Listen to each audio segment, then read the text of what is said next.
Good morning, everyone. Welcome to another casual garden stroll around my southeastern Wisconsin zone 5B, 6A, somewhere in there, garden.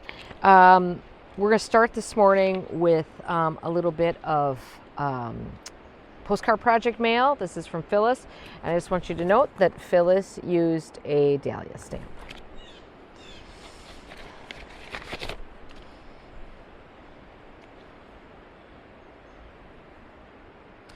Hi, Erin. Couldn't help but think of you during our trip to Iceland and visit to Reykjavik's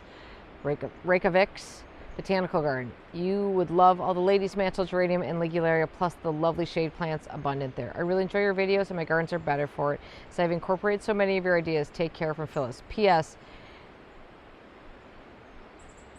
Their cafe had the biggest clematis I've ever seen forming a trellis. Phyllis, I want to know about Iceland. So here's the thing, I know that Iceland has gotten super popular as a travel destination within the past 5 years or so. And I want to know, did I miss the window? I've not been. I also love this idea that the plants that grow in Iceland, because I've had other people send emails and postcards and stuff about Iceland before. I love the idea that they're growing the same thing in Iceland that I'm growing in my garden, which maybe says more about Wisconsin. Anyway, okay, these are orchids, and holy mackerel, look at those. Oh my God, what I wouldn't, right? That's an orchid? Or are those, no, maybe those are irises. I don't know. I think they're irises. They're freaking beautiful is what they are. Here's pulsatilla?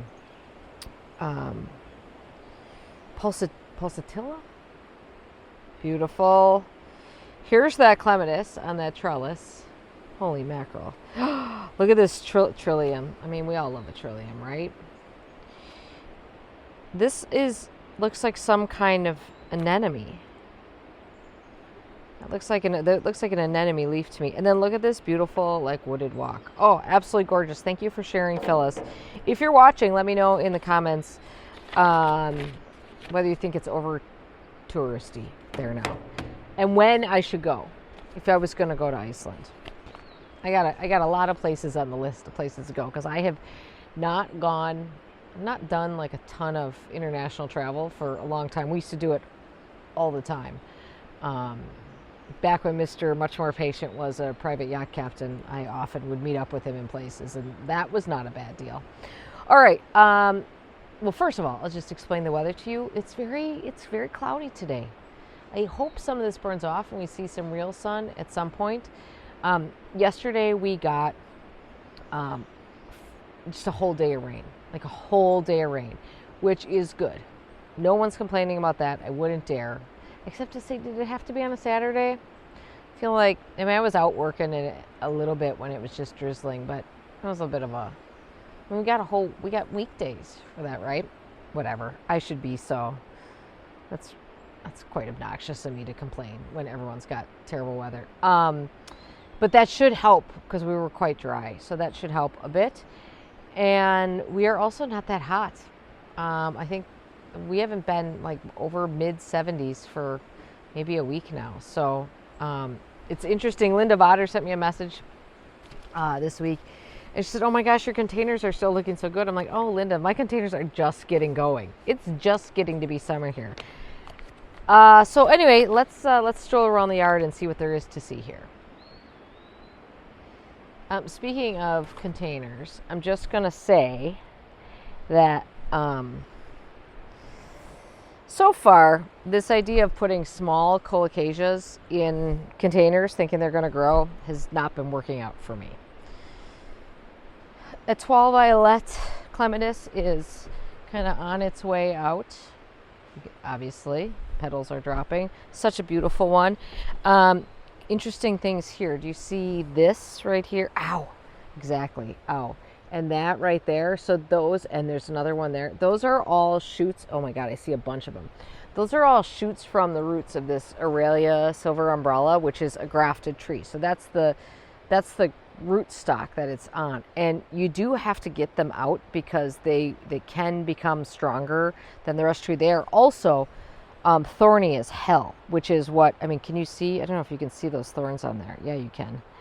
I mean, they are terrible. So there's some big ones. I need to get in there with my leaf blower first to clear any snakes out of the way. Let's see, where are we gonna go first? Oh, let's just clear up my big snafu from last week first of all. Have I pointed out this Iron Cross oxalis, which I grew from bulbs or corms, whichever they are, this spring? I'm really loving it. I think it's really a cool plant. I'm not sure if this container is particularly successful because it was a sort of toss it in kind of container, but I mean, that's pretty cool. Okay, it is not often that I manage to make a screw up. In fact, this is maybe the first time that I managed to screw up the same thing twice in successive videos, but I did. So let's just clear up what the hell plant this is. Because in trying to clarify what plant this guy was, which I did cut back last week, I managed to get it wrong again. So first of all, this tag back here that says totally stoked riptide Stokesia, however we're pronouncing that, is a lie. It is a gravestone because I think I lost every single one of mine. I think I had 5 of them last year. I don't think a single one of them came back. This plant, many of you did get it right last week. This is Anchusa, which I grew from seed and planted out. I think I grew it from seed and planted out a few years ago, and I kind of forgot about it. And honestly, I'm not that into it.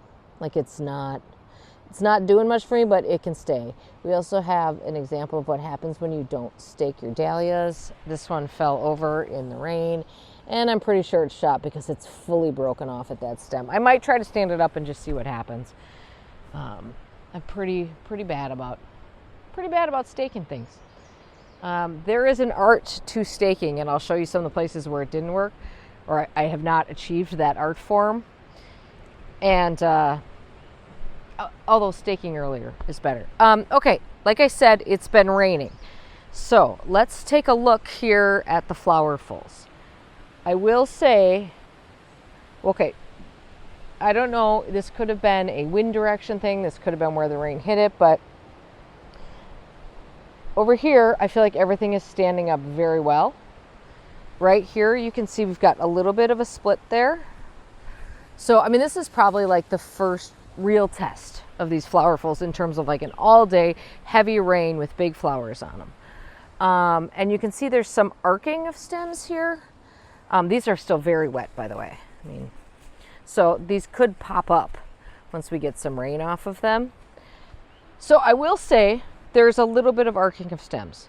I will also say you all know perfectly well what this would have looked like if this was animals. They would be fully on the ground. So I'm pretty happy, and we'll see, you know, how this goes once the rain gets off there. My hand is like soaking wet now. There was another, oh, here, let's walk around this way. There's one other thing I wanted to, keeps coming up in the comments, and I address it, but if 4 people have said the same thing, like, you know, more people are thinking it. In my container video, I talked about this plant, and this is Maui Sunset. I think it's Maui Sunset XP. I don't know what the hell the XP is about. Mandevilla. Several people said, Erin, that's not Mandevilla, that's Dipladenia. So let's clear it up, because this one I know I'm correct on, and I will give you my sourcing. Here, and I'll even turn you around. We can even look at it while I'm talking about it. Here's the thing, you guys. This happened apparently a couple of decades ago already now. The botanists have looked at Dipladenia, what used to be known as Dipladenia and Mandevilla, and decided there is no difference between those two genera. They are the same thing. So they are now considered to be synonyms of one another. In fact, Dipladenia isn't even a thing except in some marketing, because at some point consumers became sort of trained that Dipladenia was sort of bush form and Mandevilla was vining form. And so some plants, some nurseries, some garden centers still use that term dipladenia to help customers differentiate the two. That is only a marketing term. It is not a factual term at all. So that's why when you buy this plant, and the two that I have, the three that I have in the center there, you will only find this listed as Mandevilla hybrid, not dipladenia.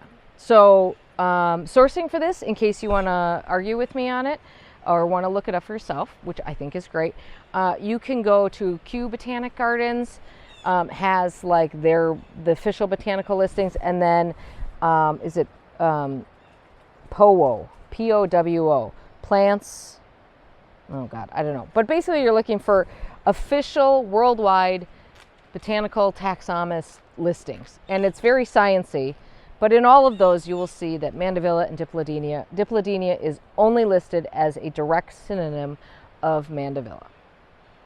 Are we all good now? Okay, at least I got one thing right. All right, let's turn this baby around again. Okay, look at how big the castor beans are getting. They just keep on growing. I think I'm probably going to have to start pruning out the tops of them. I knew they would get too tall for this area. I mean, I knew that was going to happen. So now I have to deal with the consequences of my own actions, which is fine. By the way, worth mentioning, because the people did bring it up, and I probably should say this every time I show this plant. Every part of this plant is horrifically poisonous, you guys. Every part of this can hurt you, hurt your kids, hurt your animals. So do be careful with where you plant it. And for instance, the seeds, so this is like where ricin comes from, like remember the big ricin outbreak? So like, see that that's like a little seed pod right there? I'm gonna cut that off. I'm not gonna try to save any seeds from this. I'm gonna cut that off because I don't want that falling to the ground. My dogs do not, eat things. They don't, I mean, for once in a while, Darwin will eat a little bit of grass or something like that. But for the most part, they don't go after plants, which is why I am not concerned about planting this. But I would hate for that to drop and for some reason him to be like, because you don't know what your dog's going to do, right? So I will cut off any seed pods that are forming on those. Last week I struggled to identify this dahlia, which is obviously this bloom is shot now. This is Pam Howden, which is a great one. And this is this little flower here. Hang on. This is Fawn. And this came from 80 miles north. Beautiful little water lily form that I'm really enjoying. We're just starting to get some dahlia flowers now. I planted them late and it's been a slow season. Here, I do have one over here to show you too. The only dahlia that's planted up here is this guy, which is Buttercup. And I'm hoping that these plants just get covered in them. I am utterly charmed by this little palm dahlia. Okay, let's talk about staking and why I sort of suck at it. I did come through here yesterday. I've been doing a lot of standing up of plants again. And hummingbird moth, sphinx moth, right? I've been doing a lot of staking up of plants yesterday while it was raining. And among the things I did was I've got like probably too much now Sanguisorba in here. I had a Sanguisorba fit several years ago where I just kept planting it everywhere. So I've done these two because they were both like splayed open. In neither case is this particularly artful. There is an artful way to stake things where you still get to see their natural shape. I think I probably need to push those stakes down to get a little bit more arching. And that's just too tight. I need to add something in. So what I'm trying to say is I'm not very good at it. I do it too late. And when I do it, I don't do it very artfully. But people who know, who are on top of that, who I think are the people who are in their gardens like all the time or make notes, do this much better. Anyway, so I have been staking up quite a few things. I'm actually waiting for these poppy seed heads to dry out after the rain because these are ready to harvest. And let's see, can I get you close enough that you can hear? Can you hear the shaking? Once they sound like a rattle, those seeds are ready to go in there. Let's see, where are we gonna go next? Oh, after last week's video, I went all Edward Scissorhands, which is a dangerous thing for a plant in this garden. If anyone remembers the great boxwood hacking of 2 years ago, where I just went after the hedge in front of the vegetable garden with reckless abandon and decided I was going to make it all angles, and it was wretched, and they still haven't really recovered from that whole treatment. That's what happens. I just like go for it. So anyway, I did cut Kinsley's Ghost honeysuckle back quite a bit. I did share a before and after on my I did share a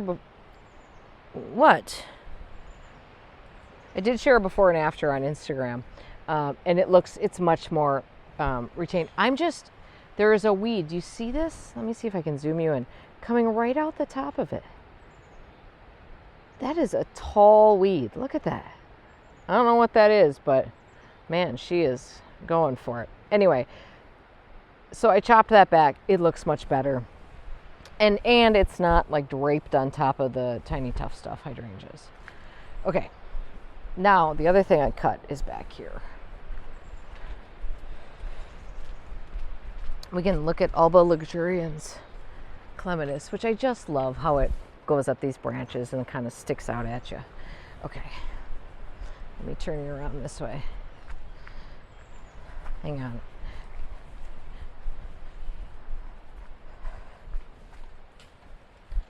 Okay. Sorry, it's close to the garage door there. I did prune this Moonrise Acer Shirazawa Moonrise last week too. Now, I wasn't going to do this, but I watched Heronswood. I think that's the name of the channel. That's the name of his business. This guy, Japanese guy, who is like amazing at bonsai, but he also does a lot of Milwaukee, which is essentially bonsai in the garden. It's when you form like garden trees, right? And he went after a couple of maples, and he said summer is actually a great time to prune maples. And that was all I needed to go after this, because it was getting very blobby and very bulky. So I cut out quite a bit of it and made it quite a bit more airy, and I'm very happy with it. I mean, I took out a lot of the stuff in the center, so you can actually like see through here. It's a much better look. It was looking very, plus it was also getting, you know, obviously I can't have a huge plant that's coming out this way. It can go up. But anyway, I think it looks good. I think I'm going to just pat myself on the back and say that was a good one, but I cut quite a bit out of it. Let me show the other plant that I am just dying to go after, and I almost did it. And then I'm like, I better just like double check, like how bad is it to cut, here's some bananas. How bad is it to prune this plant now? And it turned out it's very bad. So I'm gonna like withhold I'm gonna spare it, but I'm gonna take some pictures because this has got to get fixed when this tree is dormant. It is this ginkgo, which has just gone, talk about blobby. So this is this poor, I might have even talked about this last week a little bit. This is this poor gold spire ginkgo that when it was only about 3 feet tall had a tree dropped on it by the tree cutter and lost its leader. And we tried to get it to create a new leader, and it forks this way. And so because it doesn't really have a proper leader, I think it's been filling out at the bottom here like way more than it should be otherwise. I mean, let's look at it from this side. It's got this really strange form, and it's gotten very, like I said, blobby. So I was all ready to just go in there and start freaking hacking away at this thing. But apparently ginkgos are what do they say? Very slow to heal, or don't heal at all. So I'm like, okay, because some of this is going to require taking out full branches, we're not just talking about tip cutting on this, which there will be some of that too. But this is going to require taking out like full branches, because at the very least I can force some form into this by getting it almost layered or something. Like, we're going to make this look like something, because right now it just looks like a total unkempt blob, and it's driving me nuts. However, I'm going to step away and refrain from doing that until the right, I mean, look at how, that's just bad, till the right time, which is not now. So remind me, you guys, when this thing is dormant, that I got to deal with that, because, and honestly, at this point, it is, to me, so unattractive that, you know, it's worth taking some dramatic steps so to try to save it, because we're kind of at that point where it's not doing much for me right now. Oh, hey, I put up the video where we installed the fountain yesterday. So many really sweet comments on that. That was so nice of you guys. I just appreciate all those comments. And I want to just, I should take you inside, but I wanted to just kind of hold this up at window height. Hang on. Let me disconnect you here. Okay.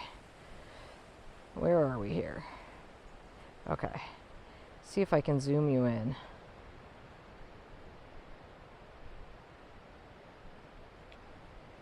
There we go. Okay. Oop. Sorry, guys. I'm there. Come on down like this. There we go.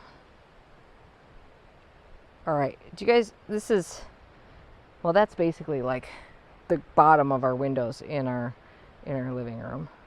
Hang on. Come on, baby. Come on back. Oh, sorry. Okay, there you go. See? So, you guys, we see this fountain from pretty much everywhere on this side of the house. Just going to say that. Lots of questions about placement, and we're going to talk about that more in next week's video, but it was placed where it got placed for a reason. We'll just say that. All right, let me move you back and de-zoom you. Come on, unzoom. Oh. There we go. Okay, now we're back to normal. This is what the flowers on shredded umbrella plant look like. I have to tell you, I don't ever remember seeing them pink. I only ever remember seeing them white. So I don't know if this is unusual, but to me, my memory is always that they've been white. Anyway, the flowers are not what we grow this amazing plant for. We grow it for that amazing foliage texture. We being the collective we. But they're not bad when you do get them. I wanted to talk a little bit about, boy, I'm very John Lordish today, kind of all over the place. I want to talk a little bit about this. You know, this garden concept that I've created here, I struggle a little bit with it. There are parts of this that I love. Like, I love the Midnight Sun Weigela border here. I love the chive hedge. I love having the rhubarb over there. I think rhubarb, although I do need to pull out the yellow leaves, but I do think rhubarb is a beautiful plant. I love a bold leaf.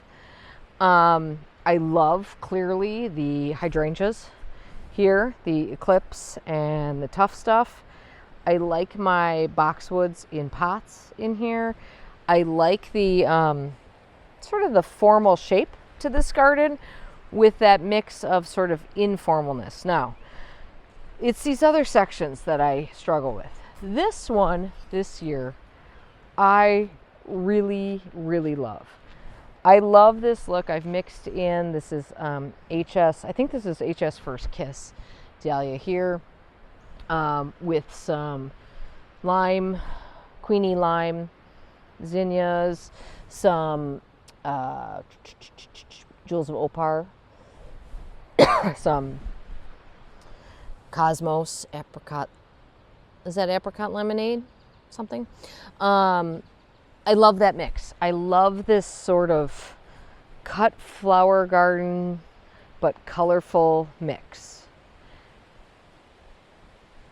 I think this whole garden would be a lot more successful if I just did this kind of thing, like all the same flowers. It would take a lot of them, all the same flowers in this section in the front here, which we'll talk about in a second, that whole section there, and in the front here where, I mean, which is not to say that I don't love this Medusa Black in here and the annuals that are in there, including that Cool Jazz Super Tuning, which by the way, I don't really fertilize my annuals that are in the ground that often, so looking pretty good considering it's not been fertilized beyond an organic fertilizer put in before planting.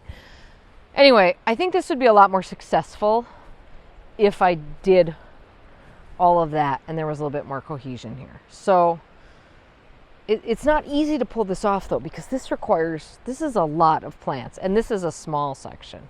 That's quite a big section over there. So maybe next year I could figure this out on how to do this. I do love that Jewels of Opar.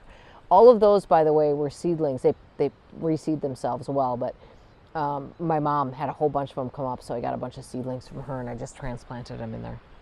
So and I could throw some Nicotiana in there into that mix too, but just do the same thing in each one of these while leaving the structure of the permanent plantings in here.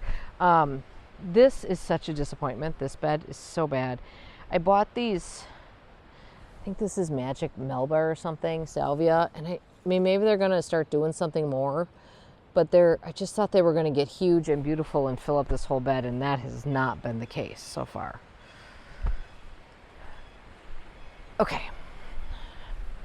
let's just stroll this direction.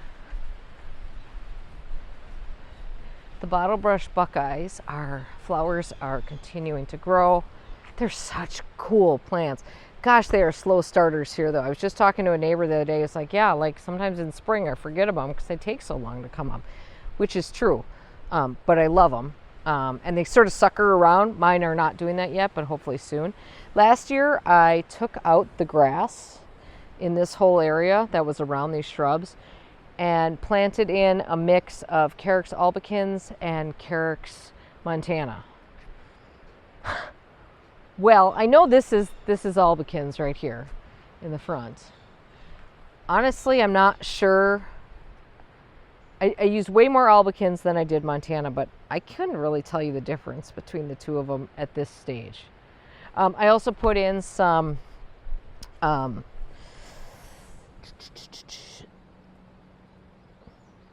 this is procumbens. This is the native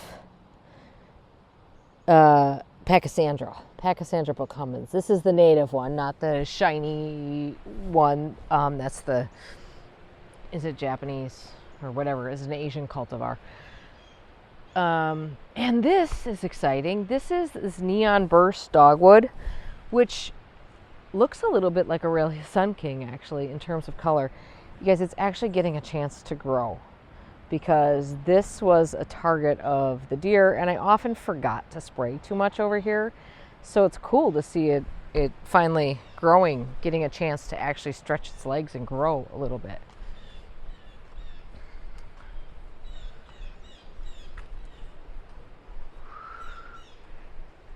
I'm just searching for things to point out that we haven't talked about recently.